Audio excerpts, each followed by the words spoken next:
Hi and welcome to CBN4's Primetime News Package for today. I'm your presenter, Alian Christopher. Let's take a look at the headlines for today. A new species of iguana found after a roadkill in Dominica. And there are mixed emotions from the public with regard to Joseph Isaac's decision to leave the UWP. Stay tuned for these and other stories when CBN4's Primetime News Package returns.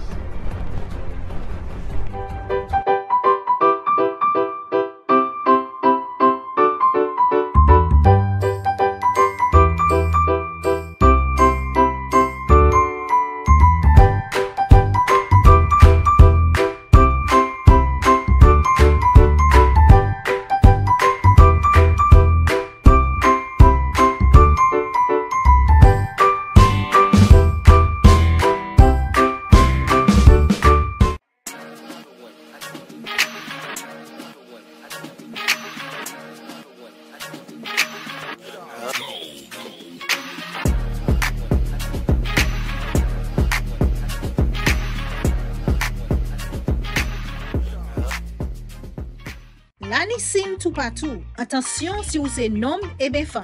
Visitez place santé pour examiner corps. Ça c'est un nid pour yo ouais si l'année pièce moun au lion qui ni maladie TB et bien maladie sexuelle.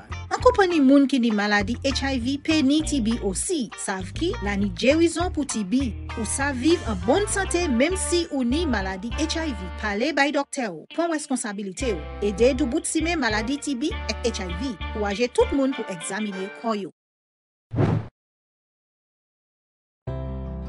If you're HIV positive or have an STI, having unprotected sex with multiple partners puts them in grave danger. You will expose every partner and their present and future partners to HIV or another STI. Use a condom every time you have sex. You can live a productive life even if diagnosed with HIV. Remember, early detection is key to your survival.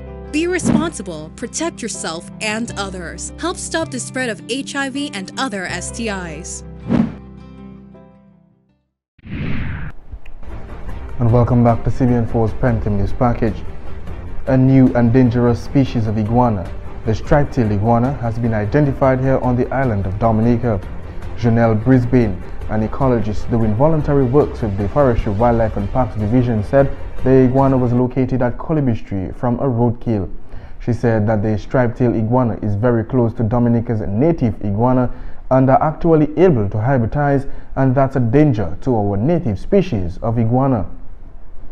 Do they compete and they are better competitors than our iguana, but they actually reproduce with our native iguanas, and when that happens our native iguanas no longer become ours. So that is a threat that is being posed with having this on island. When asked about how did the striped-tailed iguana found itself in Dominica, Brisbane believes that the iguana could have migrated through the sand quarry. Well, all the other islands surrounding us actually have an established population of the striped-tailed iguana, except one offshore island that's part of Guadeloupe. So after Maria, this iguana could have come through containers into our ports. It could have come through the quarry near Coliby Street where we found this individual. It could have come through private boats, as is the case with other islands. And sometimes this iguana spreads to new places because of the pet trade. So there are many options, but we think this individual in particular probably got across through the quarry. The young ecologist laid out some of the steps that are going to be taken in respect to the findings of the striped iguana here on the island. Well, this animal in particular, we are going to first determine how many eggs she has, because we found her pregnant.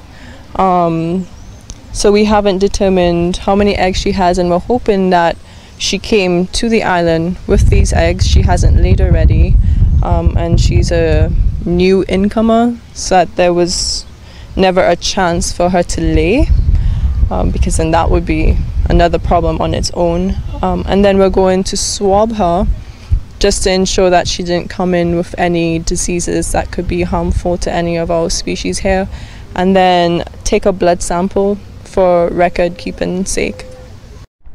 Janelle further noted that raising awareness is going to be extremely crucial in ensuring that this species does not become a major threat in Dominica.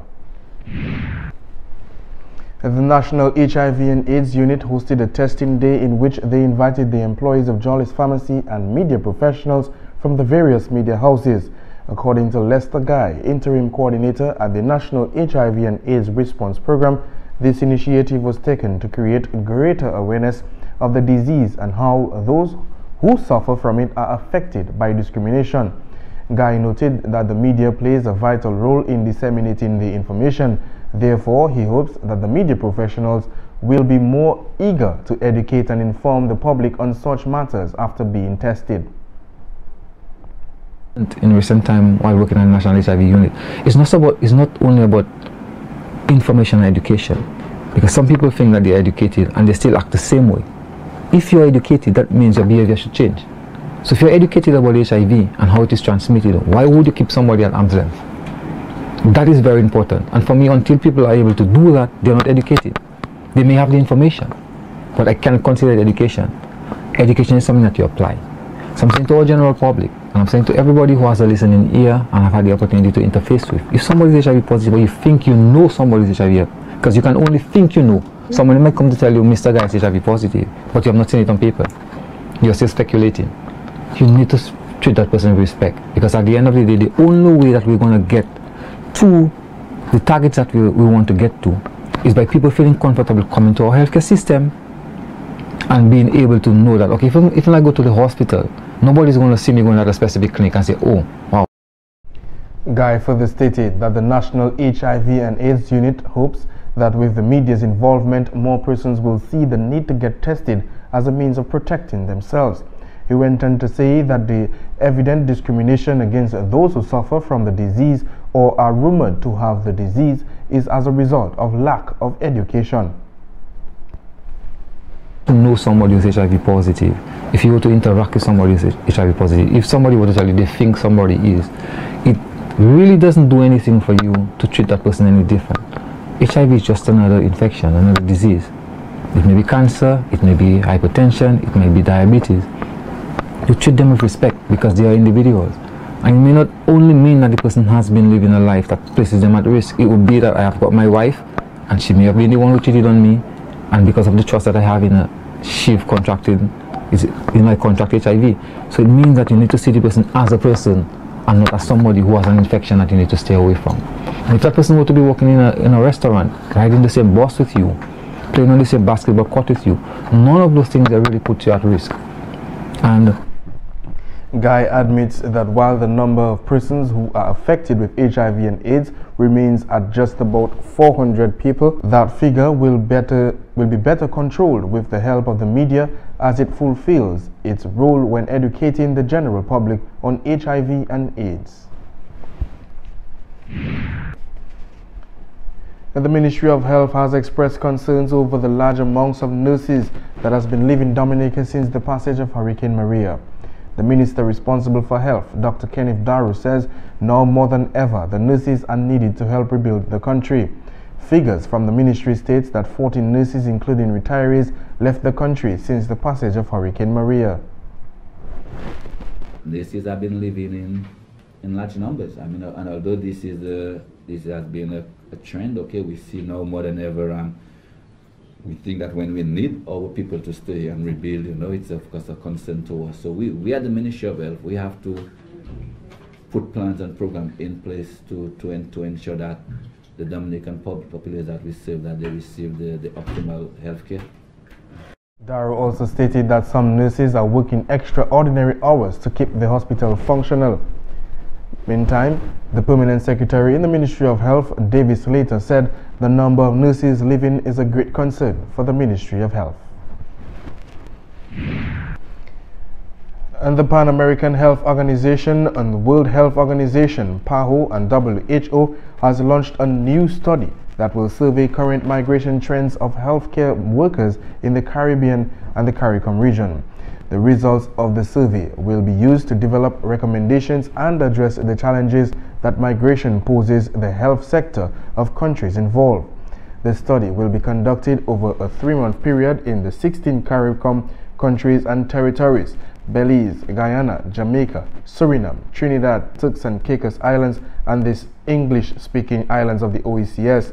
The research team is planning to meet with the representatives of Ministries of Health, Labor and Education, hospital managers, general practitioners, primary health care providers, groups, amongst others. The outcome of the survey will inform policy on health workforce migration in the Caribbean and contribute to the implementation of the WHO and PAHO Globe Code of Practice on the international recruitment of health personnel. And stay tuned, we'll be back with more news after the break.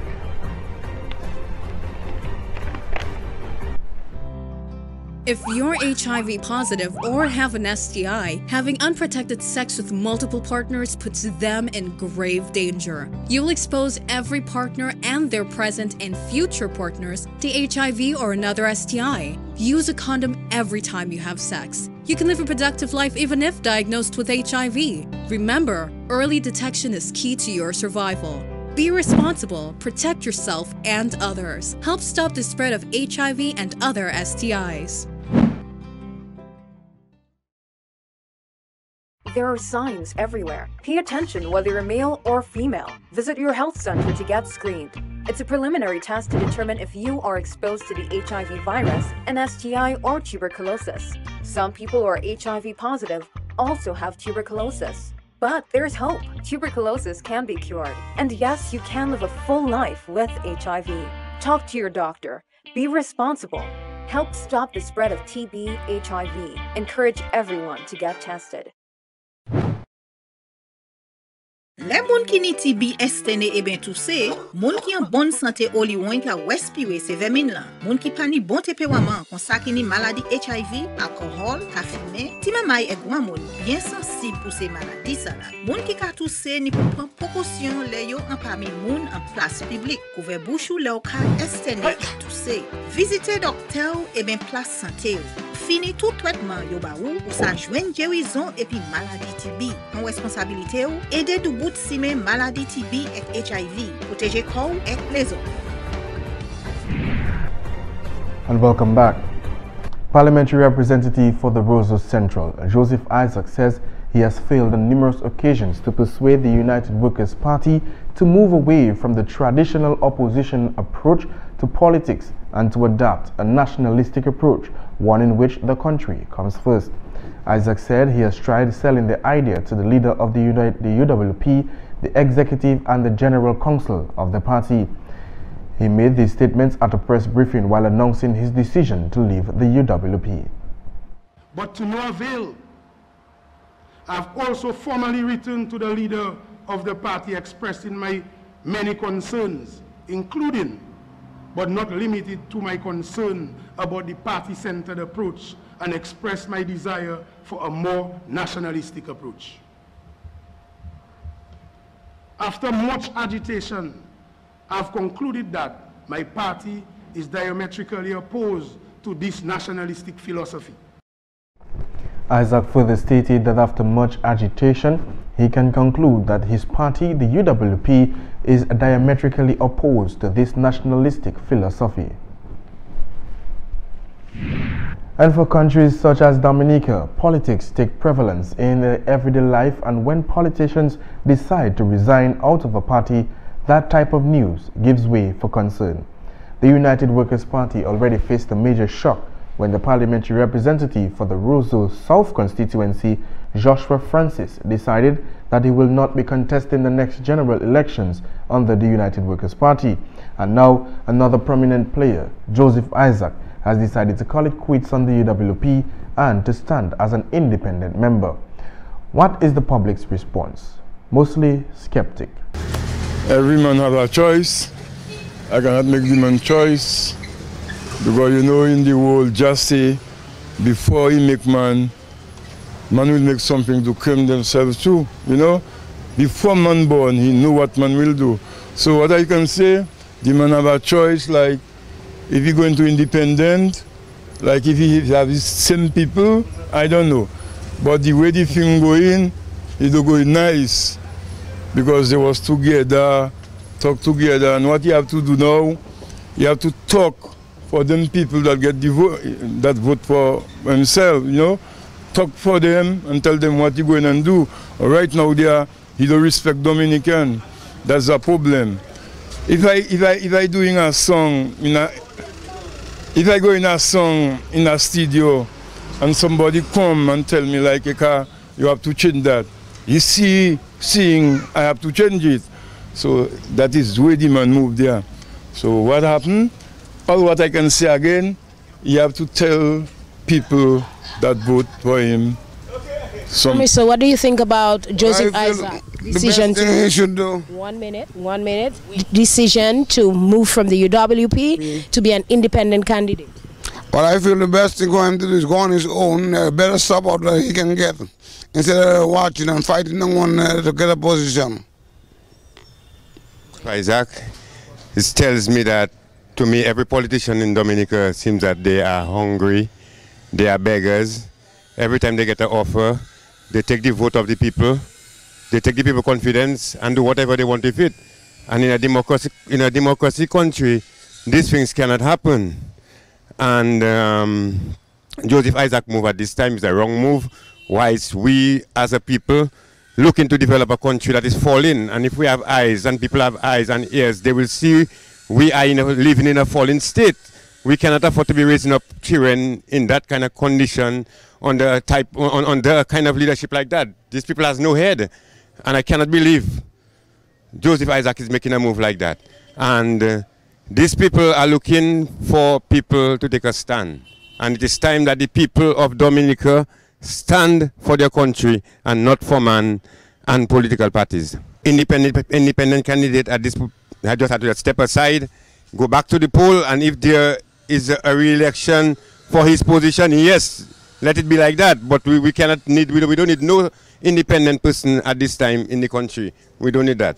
If we as people listen in Dominica, many times the government calls for everybody on board. He calls for assistance from the opposition many times, and when he gets the assistance, he always turn it around and have the people as a ball.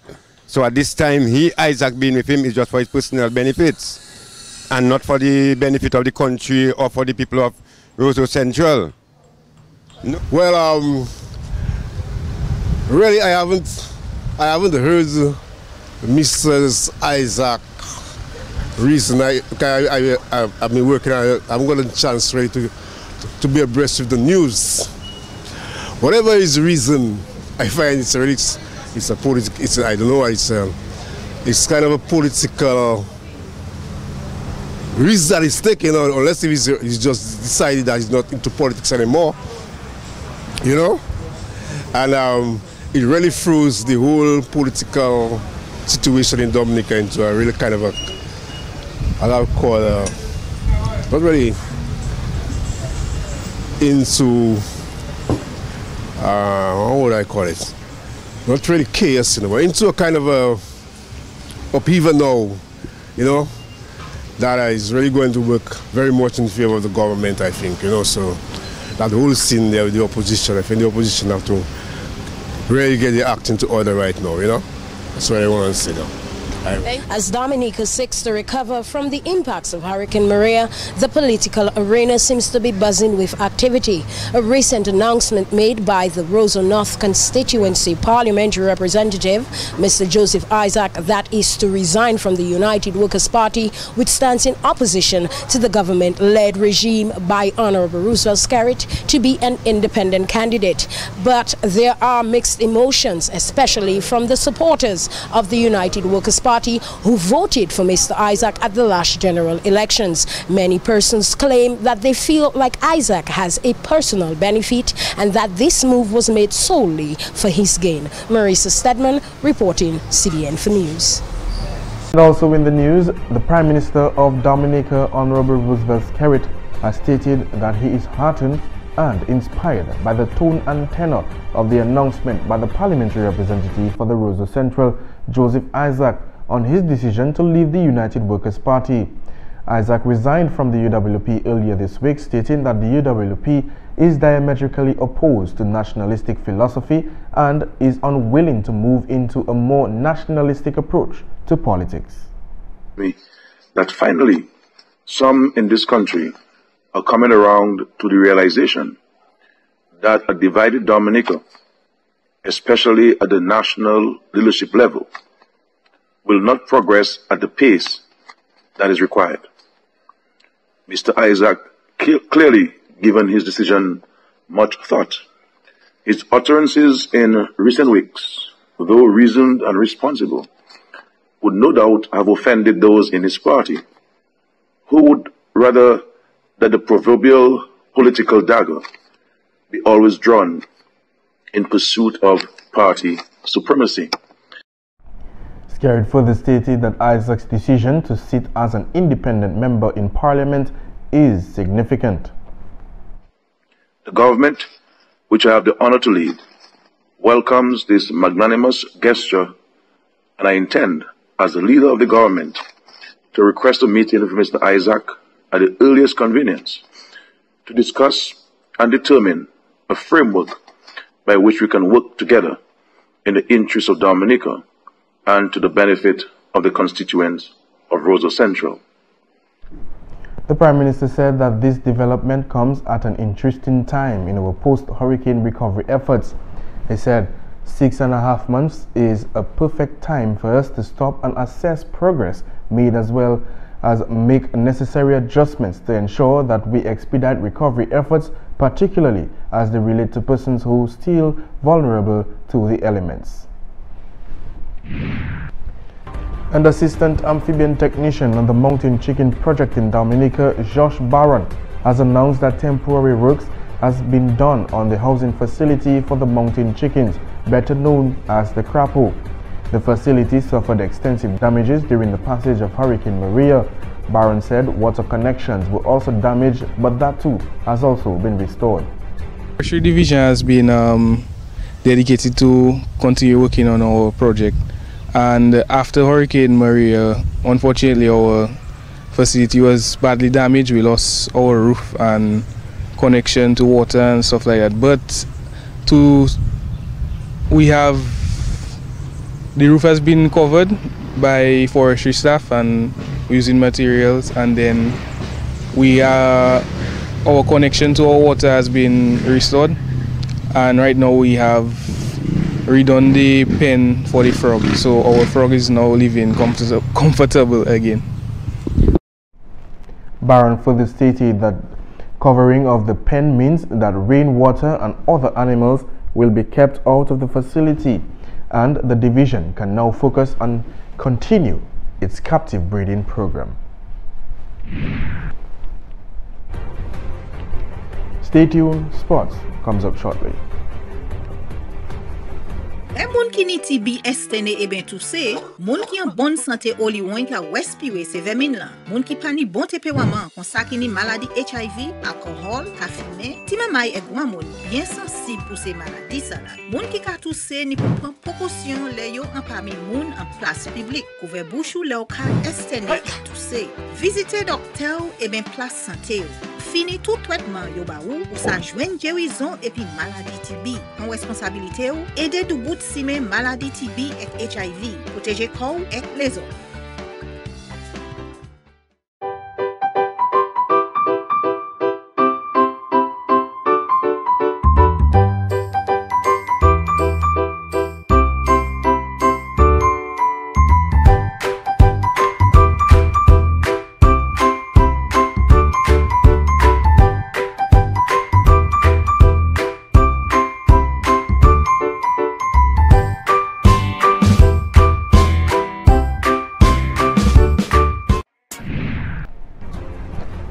Welcome back. Valerian Spicer will get Dominica's participation at the Commonwealth Games underway as she steps into the ring on Saturday, April 7th, 12:17 p.m. That is 10:17 p.m. Friday, April 6th, Eastern Caribbean time. Dominica's Valerian Spicer has been drawn against Scotland's Vicky Glover in the women's 57-kilogram round of 16. Spicer says she is confident and positive ahead of the bout. Confident. This is my second Commonwealth Games, so I'm a lot more experienced than I was 4 years ago. I've trained really hard for this. There's no one in my category I can't beat if I'm performing, so I'm going to be going out there and doing my best. Dominica has never won a medal at the Commonwealth Games, and Spicer says she would love to be the first person to bring home a medal for Dominica at a Commonwealth Games. Still with the Commonwealth Games, Derek Sejan will be the first runner on the track for Dominica when he participates in the men's 400-meter heat on Sunday, that is Saturday Caribbean time, at the Commonwealth Games in Gold Coast, Australia. Sejan will be going up against some of the top runners in the world and faces a major challenge as he will run in lane 8 in his heat. However, the 400-meter runner says he's nervous but looking forward to the task at hand. I mean, coming up to the heats in the 400 meters, I admit I'm pretty nervous. I mean, they are top class athletes. I mean, I'm pretty nervous. Well, my main goal is to run my best. That's my everything. That's my main focus right now, to run my best, make my family proud, make my coach proud, and make Dominica proud. So I'm just going out there and give my best. That's my main goal right now. You know, I'd love to make it to the finals. A couple of days from now. But right now, my focus is now getting through the heats, getting to the next round. Yeah, that's my focus. Okay, we're here with Derek Sejan. And the Dominica Fencing Association held its first tournament for 2018 dubbed DMFA Easter Tournament. A report from the Dominica Fencing Association indicated that the event was held at the St. Mary's Academic Grounds and was well attended by supporters. The various categories in the tournament included youth mixed, cadet women, senior women, cadet men and junior men. The referee for the tournament was one of the senior male fencers, Linvor Ambo. The results are as follows. In the youth mixed category, Jazz Maxwell got gold, Giovanna Simon silver, Kurj Athanas and Wyatt Athanas both got bronze. For the cadet women, Aline York took home gold, Divine Senville got silver, Tikeya Allen got bronze and Christine Peters also getting bronze. In the senior women category, Chanel Nichols took gold, Alina Robin took silver, Aline York and Andrea Bruno took bronze. In the cadet men, Zion Jules took gold, Matteo James took silver, Tei Theodore and Elijah Shargel both took bronze. In the junior men, Noah James took gold, Ishmael Bruni silver, Che Cobbett and Bernie Seville took bronze. In the senior men, Khalil Alishaw took gold, Marlon Murray took silver, Marvin Murray and Boycott Yankee both taking bronze. Cricket Windies women's captain Stephanie Taylor was elated and surprised when she found out about her latest record. As one who is always focused on team achievements before individual accolades, she displayed typical modesty on handling the news that she is now 5th on the all-time women's scorers list in the one-day internationals, describing it as pleasant surprise. Taylor is hoping that her achievements can inspire the younger generation of cricketers in the Caribbean to go after their dreams of playing international cricket. Actually saw it came through on the WhatsApp. I was just wondering what is it, you know, everyone is congratulating me. But yeah, it's a huge achievement for any individual, and I'm very elated to be amongst top female players. So I'm very much happy about that. Taylor moved up in the record books to 5th place on the all-time top women scorers in the ODI cricket during the recent ODI series versus New Zealand. She surpassed New Zealand's Debbie Hockley to move into the top 5 with 4,230 career runs. The list is still topped by Mithali Raj of India with over 6,000 runs. That was not Taylor's only achievements though. She also is 2nd place in the women's T20 career runs with 2,582 runs, just 24 runs short of becoming the all-time leading scorer in 2020 women's cricket. Charlotte Edwards of England, who is now retired, holds the top spot with 2,605 2020 runs. And that takes us to the end of the Primetime News and Sports package for today. On behalf of the entire CBN4 team, I am Alian Christopher saying thank you for watching.